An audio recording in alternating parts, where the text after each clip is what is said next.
ഇന്ത്യയിലെ ഒരു പ്രദേശത്തെയും പാകിസ്ഥാൻ എന്ന് വിശേഷിപ്പിക്കാൻ പാടില്ലെന്ന് സുപ്രീം കോടതി. സ്ത്രീവിരുദ്ധവും സമൂഹത്തിലെ ഏതെങ്കിലും വിഭാഗത്തെ മുൻവിധിയോടെ വ്യാഖ്യാനിക്കുന്നതുമായ പ്രസ്താവനകൾ കോടതികളിൽ നിന്നുണ്ടാകരുതെന്ന് ചീഫ് ജസ്റ്റിസ് പറഞ്ഞു. കർണാടക ഹൈക്കോടതി ജഡ്ജി വി ശ്രീശാനന്ദയുടെ വിവാദ പരാമർശവുമായി ബന്ധപ്പെട്ട കേസ് പരിഗണിച്ചപ്പോഴാണ് സുപ്രധാന പരാമർശം. ജസ്റ്റിസ് വി ശ്രീശാനന്ദ ഖേദപ്രകടനം നടത്തിയതിന് പിന്നാലെ സ്വമേധയാ എടുത്ത കേസ് സുപ്രീം കോടതി അവസാനിപ്പിച്ചു. ബൽറാം നെടുങ്ങാടി വിവരങ്ങളുമായി. ബൽറാം, എന്താണ് ഇതിൽ സുപ്രീം കോടതി പറഞ്ഞിട്ടുള്ളത്? ഈ കേസ് കോടതി അവസാനിപ്പിക്കുകയും ചെയ്തല്ലോ.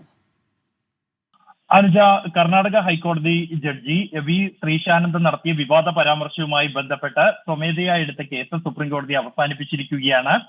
ഈ കേസ് സുപ്രീം കോടതി സ്വമേധയാ എടുത്തതിന് തൊട്ടു പിന്നാലെ തന്നെ ജഡ്ജി ശ്രീശാനന്ദ ഈ വിഷയത്തിൽ കോടതിക്ക് മുമ്പാകെ തന്നെ ഖേദപ്രകടനം നടത്തുകയും തന്റെ ഭാഗത്തു നിന്നും ബോധപൂർവമല്ലാത്ത പരാമർശങ്ങളാണ് ഉണ്ടായത് എന്ന് വ്യക്തമാക്കി മാപ്പപേക്ഷ നടത്തുകയും ചെയ്തിരുന്നു. ഈ മാപ്പപേക്ഷയുടെ വീഡിയോ ഉൾപ്പെടെ കർണാടക ഹൈക്കോടതി രജിസ്ട്രാർ സുപ്രീം കോടതിയിൽ സമർപ്പിച്ചിരുന്നു. ഇത് പരിഗണിച്ചുകൊണ്ട് നടപടിക്രമങ്ങൾ സ്വമേധയാ എടുത്ത നടപടിക്രമങ്ങൾ അവസാനിപ്പിക്കുകയാണ് എന്നാണ് സുപ്രീം കോടതി ചീഫ് ജസ്റ്റിസ് DY ചന്ദ്രചൂഡിന്റെ അധ്യക്ഷതയിലുള്ള ബെഞ്ച് വ്യക്തമാക്കിയത്.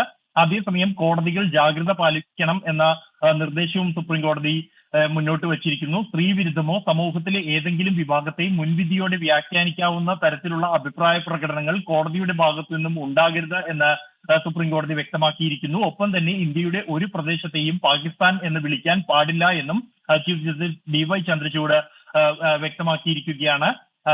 ഈ വിഷയത്തിൽ സ്വമേധയാ എടുത്ത നടപടിക്രമങ്ങൾ ഈ മാപ്പപേക്ഷ ഉൾപ്പെടെ പരിഗണിച്ചുകൊണ്ട് അവസാനിപ്പിക്കുകയാണ് എന്നാണ് സുപ്രീം കോടതി വ്യക്തമാക്കിയിരിക്കുന്നത്. ശരി, ബൽറാം നെടുങ്ങാടിയാണ് വിവരങ്ങൾ നൽകിയത്.